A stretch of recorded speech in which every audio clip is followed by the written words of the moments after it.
Hello everyone and welcome back to another video. Now, as you can see on screen, I've played well over 300 hours of the current Motogp game, Motogp 21. And I wanted to do this video for a while, but I've waited till the right time. Now on screen, I don't know what the gameplay is. I'm recording this as a sit down straight audio, so I don't actually have gameplay yet. It's either going to be GP21, GP bikes or MX bikes. It could be a mix of all three. It could be a singular game, I don't know, but whatever it is, it's just to keep you keep your eyes on screen. The main part of this video is the audio and just talking about the milestone, especially the current GP game, but we're going to just dive a little back into the last 8 years of Milestones MotoGP contract and their games and what's going wrong and what's going right. But just want to say that the gameplay is just for a bit of an aesthetic look, just so you have something to look at. But anyway, once we've that covered, let's move on. So, like I said, I've played well in excess of 300 hours, 332 and a half to be exact. That is just shy of 2 whole weeks of gameplay, and I think that's enough to see what the issues with this game. From MotoGP 13 to now MotoGP 21, I've played every single one of them. I've played them all for at least, bar MotoGP 18, that was a heap of shit, but we'll cover that in another fucking video. I've at least played, I would reckon, 13 days in all of them, which is what I'm currently at on MotoGP 21. Now, I would say the older ones, I was younger, had more time, and I played a lot more online, so that was a lot of the reason. I think GP 16, which was a VR, the Rossi game, would have been my highest. I think I got 24 days on that, which is about 10 more than what I have now. So that was one of my peak games, but that was just when I'd finished school. I had the whole summer off before I started at college, and I did a league on that, and that was a pretty damn fun game for me. I really enjoyed that. But I just want to go over what's kind of gone wrong with the GP games now that we're a couple of minutes into this video and I have the intro kind of sorted and you have an idea what this is about. GP22 has been announced. I have my reservations about it. I've seen the small snippets of footage that you would have seen in my breakdown of the trailer. I will link that in the description if you haven't seen it. Go check it out. I talk about all the new features that they've mentioned and a few rumoured ones that I've potentially leaked through some of my sources. But anyway, that'll be in the description if you're interested. But back to today's video. We have been getting incremental increases in performance, better graphics, better audio, but the physics, I have a few notes on screen here, and now for physics, I've lackluster physics model. Now, I've always been on the side of Milestone that I've given them the benefit of the doubt. A lot of people will say they don't care, that they are just churning out games for income, for money, and that they're just copy paste, change the liveries, and just reaping the cash, and they do it with the MX GP games, MX or the Monster Energy Supercross games. And I've always tried to defend them and be like, well, no, they're obviously not going to do that, because they're basically, Milestone have always done racing games. It's what they do, so I would look at it as their passion. So I don't think they want to put out mediocre games. I reckon they would really want to be on Codemasters level if you're looking at the F1 franchise, which they've had the license to that for 2009. The first proper one was 2010, which was on modern console. 2009 was only PSP. That was a good game actually, but it was limited by hardware. But 2010 for Milestone, it was 2013. But they were involved in previous Superbike games, but I don't think they were a lead developer on that. But back to 2021. Until I moved over to GP bikes, and that came out at the end of December 2021. I didn't realise how bad the physics were on the current GP games. Going back to them, especially when I go back from, I play a lot of GP bikes now because I do a league on it, and most nights I play with friends on it because it's just a hell of fun. It's a nice, enjoyable game. Even though there's no AI, it's not the best looking game. It's very finicky with mods and stuff, and you have to download a lot of things. Online is really broken at times, but it's still worth it just for the enjoyment you get out of it. The core gameplay is fantastic, and that's where Milestone really lacks. And for 22, I don't have much hope that they're going to change it much. Recently, they had a reveal event for MX or Monster Energy Supercross 5. Now that has been a game I haven't played since the first one. I didn't play 2, 3 or 4, and a lot of people that I watch and talk to and are friends with have said that they got burned out after 3, they bought 4 and it was a disaster. And again, a lot of people are saying the 5 looks like a step forward, but I looked at the physics again now after recently buying MX bikes, and it just looks so bad again when you look at the physics of how floaty and everything looks. And it's the physics between Motogp and the MX and the Supercross games are similar down to a T, in the same way MX bikes and GP bikes are similar. They're just so rigid. They have a weird gravity system that I don't understand, and the tyres don't act like tyres. In GP 18, when they went to the Unreal Engine, the game took a nice graphical jump forward. GP 17, they stuck with their last engine, but they improved on their audio and they took a real big step forward, and it hasn't really taken a big step since.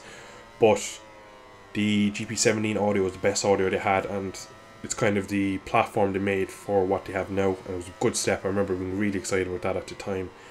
GP 18 came along, new engine, and I was kind of, again, giving them the benefit of the doubt. New engine.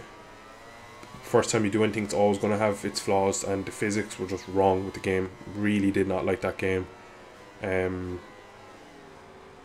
Yeah, it just did not work for me. I did not like it. I remember seeing the gameplay of it when it first came out, when it was kind of released, as it was before it was coming out, sorry. And I was really excited for it because it looked, now as you go back it looks dated, obviously as time comes on and you see what comes after it, but at the time it looked pretty good, and I remember thinking it looked graphically stunning from what we had previous with the in-house engine from Milestone. GP 19 came along, physics got better, but they weren't right, if that makes sense. So they weren't incredibly understeery with like a Foley front. Now it was, front end is amazing, and when you release the brake, the bike turns, which again, that's what happens when you hold the front brake in real life. The bike will just pick itself up and understeer, and it'll hard to turn. But the issue with that was the rear wheel, rear setup of the bike. So from the, you could say, the pivot point to the swing arm back, that's where all the issues was with that game. The bike would just step out and it would be like sides, like speedway, the way you rode it, and it just looked wrong. And like, especially if you were pushing, it was the way to go fast, and the esports just really abused it, and it just looked wrong in so many ways. GP 20 came along and they overhauled the braking system. A lot of people didn't like it, but it was something new. And one of Milestone's biggest issues is they put out day one physics, and then they have to go change it because people moan about it. And they say people, they're trying to help it for newer players, but like, we always end up with the same game at the end. For years now, Milestone have put out physics at the start of the game's life cycle, and within a month, 6 weeks, 8 weeks, they patch it, which changes it. It happened like clockwork for the last God knows how many years. I'd say at least 4. I'd say every year since they've gone to the Unreal Engine 4, they've done this. They might have even done it back on the old engine. My brain can't stretch back that far. But like clockwork, every year, new patch, new physics, and the game just gets a little bit less enjoyed. They do it right. Right 4 was fantastic when it came out first. Wasn't incredibly realistic, fun game. Then they patched it. I don't think I've played more than 20 hours since. Ruined the game for me, lost interest. I know I can count more than 10 people that has had the same issue, that they've lost all interest in the game after it was patched. Big YouTubers like Dr. Race, Robert46, they've always mentioned this, and it's just baffles me really why they do it, because the whole point of a new game is something's new about it. When they end up bringing the physics back to a base of where they are, it's just a reskin of the old game with some different menus and a new dash. And it's 60 quid, and online still doesn't work right. And slowly but surely we're losing more features and content. So I just don't understand where they're going with the physics. Going back now just to basically the physics model. Now again, I understand GP bikes is a similar, MX bikes is a similar simulator, not similar. It's a simulator, so it's meant to be exactly what a real bike is. It's going to be hard, it's going to be awkward on a controller, but when you get into a rhythm with it, when you get up to speed with either of the games, they are bloody amazing. I could ride them all day long, so how fun they are, and how loose the bike is. That is one key thing, how loose the bike is. Now it does make it a bit glitchy at low speed, You get kind of pivotal physics going on at low speed. But when you're ripping around on a 250 two-stroke on MX bikes, or if you're riding an R6 and you're riding the wheels off it at Jerez, there's nothing better out there at the moment, especially for PC. I know a lot of people are console gamers, and again, I knew about GP bikes for a long time before I played about it, but I was a console gamer, and that had just been, it had been something PC had, and I never gave it a second thought until it came to Steam, and then I had moved to PC already at that point. But I understand Milestone have to have a base physics that aren't too extreme, but I still think they can be more realistic as well as user friendly. There is a balance you need to hit that is realistic but also enjoyable, and I think they can get it, but at the moment the scales is being tipped way too far to, we want newer players to play this and enjoy it and make it easy. That's not what a MotoGP game should be. These are MotoGP bikes, they're not mountain bikes. These need to be hard to be ride. You're not going to get better if the game keeps getting patched to make it easier and easier, because it ends up getting more annoying, and then the physics gets worse and the game gets worse, and then we're back in this situation again where we're complaining that the physics are so mediocre that it ruins the gameplay. Now I am going to move on from the physics, because I've rambled on for physics for about 12.5 minutes. But just my final thoughts is, I think they have to get a clear roadmap of what they want from the physics. Their suspension model is flawed. Now that might be because they tried to make it easier for newer players, so I believe they could fix it, but they're trying to go down a path that isn't good for the realists, the people who want proper physics. So I do understand it. Look, I understand this has to cater to more people than me. There's probably more people out there who have a passing interest in MotoGP that might watch 5 races a year, buy this game for 60 quid and play 25 hours instead of me playing 330 hours and making YouTube videos on it and trying to help people improve and going league racing, time trialing, hot lapping, all that. I understand not everyone's like me. There's a lot less people like me, I know it from being in the community and all that, but I still believe they need to cater the game better physics wise for a more realistic simulator. At the end of the day, Dorna should be pushing them to make the game more realistic. Now I don't think Dorna really cares that much from what I've seen, but yeah. My next point is bugs. My god, Milestone have a rake of bugs. Whatever game it's been, it has been bugged. I remember like 3 GP games in a row, 15, 16, 17, and they all had like same glitches. Then we went to the new engine, we had the same glitch that is still there up until last year. And the fact that I've moved to PC, it might be that it mightn't be on PC, it could be in the Xbox and PlayStation ones. There's just, it's clear that they use a lot of the same source code, and the UI and all that is the same with a reskin, because they end up bringing the same bugs over year in, year out, and they just don't patch it for whatever reason. I don't know if it's they don't have time, they don't have the manpower, they don't have resources, they don't want to, I don't know, but the amount of bugs in this game is frightening. Now they do patch some out, very few I might add, but from launch every year the game is, it's not just GP as well, this happens with MXGP, Monster Energy Supercross, Ride, all other games come with a rake of bugs from day one, and a lot of them never get fixed, which is someone who plays this game a lot, plays a lot of Milestones games, give them a lot of money for their games. Well, their games aren't cheap, and year on year their bugs just continue and they're getting worse. So they really need to address these bugs. They need to test the games better before their launch as well. They're always glitchy, and that moves on to my third point, which is lack of support. It kind of leads in nicely from the bugs. How can they not have deliveries done before the game comes out? I looked up at MotoGP 13's release date and compared it to 2020, 2021, 2022. 2020 to 22 come out in April. The old ones used to come out in June. April, May, June. That's 2.5 months by the time they take out the extra time. June time is Mugello usually, so that's around 5, 6, thereabouts roughly. That is plenty time to get it ready. I would rather a later game in the year. Now it's great we get in April because you get just at the start of the season. Like as of recording this is Monday. This Sunday is Qatar, round 1 of the championship. I can't wait for it. and I'm so excited for it. And it's good that we will have a GP game 5 weeks after the release or the opening race of the season, so we don't have to wait that long. Whereas, like, if you look at the F1 games, you have to wait, Jesus, wait a lot longer than us. But their lack of support when it comes to bug fixes and so many other things, like not having the content in game from day one. Now, I understand the modern day way of day one patches, and I have no issue with that. I understand it. I don't care about doing maybe a 10-15 minute update the day I buy the game. Now, for me, of late, I now have decent internet. For a long time, I had very poor internet, so it was an issue to download games. But I know it's a bit annoying, especially if you live rural or you live out of the city and you have poor internet. It can be annoying to have to download things. But for me, I understand it. Especially if you're buying physical copies, the games could be shipped out weeks before the actual final bits are done. But they need to have a more finished product before it hits the shelves, hits the stores online, whatever it may be.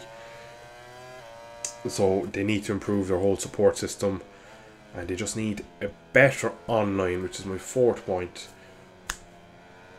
I'm considering trying to play an online race or two for this video, but I know for a fact I will not find one singular lobby. I've had this discussion with a fellow YouTuber, Dr. Ace, very, very good YouTuber. He plays a lot of Milestones, a bit like myself, plays a lot of Milestone Grey Mode. He does live streams every Sunday, very good content creator, and quite a handy rider as well. I've had discussions with him of how dead the Motogp online is. He's also tried the same thing, tried to make videos on it, and just can't. And of late, he's just playing Ride, and he's making all Ride 4 content because it's just more, that community at the moment is booming compared to the GP. There's just no one on the Motogp games, and I play on PC, as you well know, but I can imagine what it must be like on Xbox, PS4, PS5. It must be like a ghost town, because I look the odd time, even when I don't want to play, I just check it just to see what the servers are like and how many lobbies are on, and there's bloody no one. There's absolutely no one. And the reason for that is because the Motogp games, for many reasons, are starting to get into a rinse and repeat cycle. This is my fifth point, and my penultimate point. I've gone back before I made this video and watched a YouTube compilation of the Motogp game evolution from GP13, which is Milestone's first standalone game, straight through to the current GP21 game. And there's a clear, so you see step up in animation. So you look at Motogp 13, mid-corner if you made a small adjustment, again very hit or miss animation. It gets better by Motogp 15. We go into Rossi, they really up the colour and it feels a bit better looking. Audio still the same audio note, it's just slightly tweaked, it's maybe more bassy, a little higher pitch, whatever. It's the same audio, it's not much different. Then the last year on the current in-house engine, they really put a lot of work into the audio. Got it pretty good. The bikes had a bit more of a crackle, a pop. They weren't just like a flat level, and it was really good. Their first big improvement. Graphics took a small step forward, as well as that game was 60 FPS, which was brilliant at the time for console. Motogp 18 came along, back to 30. Audio was decent, still kind of kept its level. Took a nice chunk forward when they got the new releases of the Unreal Engine 4 graphics wise. 19 came along. Physics were adjusted, still weren't good. Graphics, another leap forward, quite good. Then from 19, 20, 21, graphics have been tweaked. I wouldn't say massively improved. From 19 to 20, 20 looks like has the best atmosphere, as in like there's this kind of hazy fog in some parts of it, the sky, the track detail, and then when you go on to 21, it looks like they kind of scale it back a touch. But there's not much difference between 19, 20 and 21 graphics wise. Audio, very little. Physics, they have tweaked, but then mid-cycle of the game they change back to what they did, and you end up with a kind of hybrid of 19, 20, 21 physics. So my last point is progress, but small progress. Now this comes from a lot that it is a yearly released game. It's like a FIFA, Call of Duty, you name it. It comes out once a year, Madden, NBA, all them games. You have a year to develop it, as well as they have other titles. Ride Monster Energy Supercross, MXGP, and now a World Superbike. That's 5 different titles. Like, from my knowledge, Milestone are pretty small, so that means they're going to have people working on 5 different games. Maybe they have a split between different studios, whatever it is, but 5 different games. Now, I believe Ride and World Superbikes will either merge, or they'll be every second year, so you'll get a World Superbike 22, 24, 26, and a Ride 5, 6, 7 in between.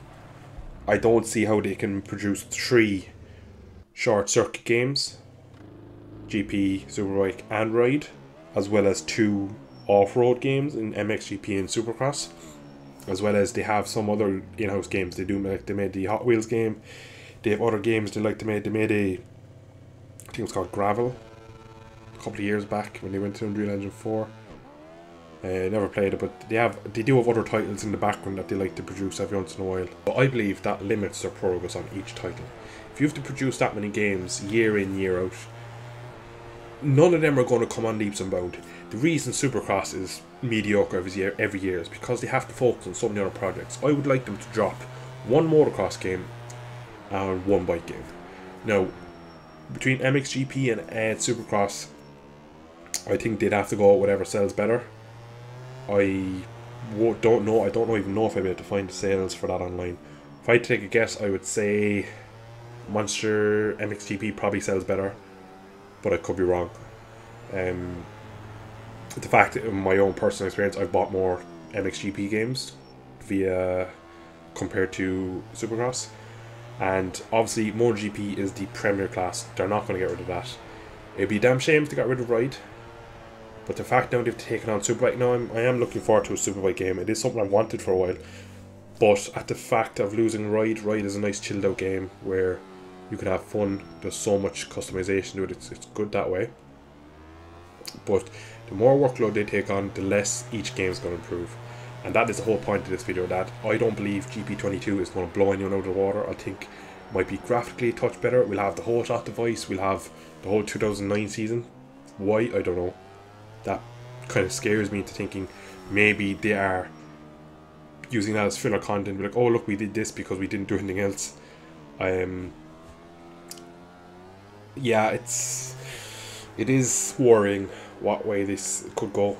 It might be GP23 before we get an actual decent upgrade to the physics. We could see a nice rehash of Motogp 21 physics, which is a rehash of 2020's physics, which was a rehash of 2019, and on and on and on. So, worrying times ahead, in my opinion, for all of their titles. It's been a while since, I don't think they've ever had a game that's been widely spread as very good by the community. A lot of their games have negative backlash, but they're the only people on the market making them, so we don't really have a choice in who we buy. Of course there is Rims Racing, there's Track DR, but none of them are at the level because they're maybe 2 years in development, whereas this is an ongoing progress of pretty much nearly 10 years now. We're going into it's just the 9th year, and obviously GP13 wasn't developed right in a month in GP in 2013. That was ongoing probably since 2011, 2012. So they have 10 years worth of knowledge between 2 engines and multiple different audio studios and stuff like that. So they have to make a step, which hopefully for me it'll be GP22. But like when I see him bringing into 2009 season, I just think that they're not confident, and they're bringing in, like, okay, you could say, oh look, Rossi's retired, we're going to bring in his last title. That's not really that's not content. Like, most of the bikes are in the game. You might put in Estoril in Indianapolis, 2 tracks, you would have, gosh, that's not worth €60 in my opinion, and I can guarantee 95% of the community will agree with that. So I am going to end it there because I've rambled on for 27 minutes here. Now I do have to cut some of it because I coughed and spluttered a lot of times, so I have to take timestamps on my screen of where I have to cut. So yeah, it might hopefully be around 25 minutes I reckon by the time I cut it all down. But let me know in the comments what you think of this, what your opinions of all the Milestone games, not just GP. This is GP based, but I do dip in and out of the other games from time to time with it. So yeah, let me know what you think. I'm really interested. Again, The community on this is, I like listening to the community because this is where, like, I like to know what you think, because it's as much your channel as my channel, because this is, I wouldn't be here without all the views and all that. So I do like to listen and interact with comments and subscribers, just because you're part of the community too, and it's really, it's kind of like my duty to get your guys' feedback to Milestone in via my videos and stuff like that. So I am going to end it here before we go over the half-an-hour mark, but I just want to thank you all for tuning in, and thank you all for listening this far, if you listened to me ramble on for this long. But thank you for watching. I hope you have enjoyed today's video, and I shall catch you all in the next one. Bye bye.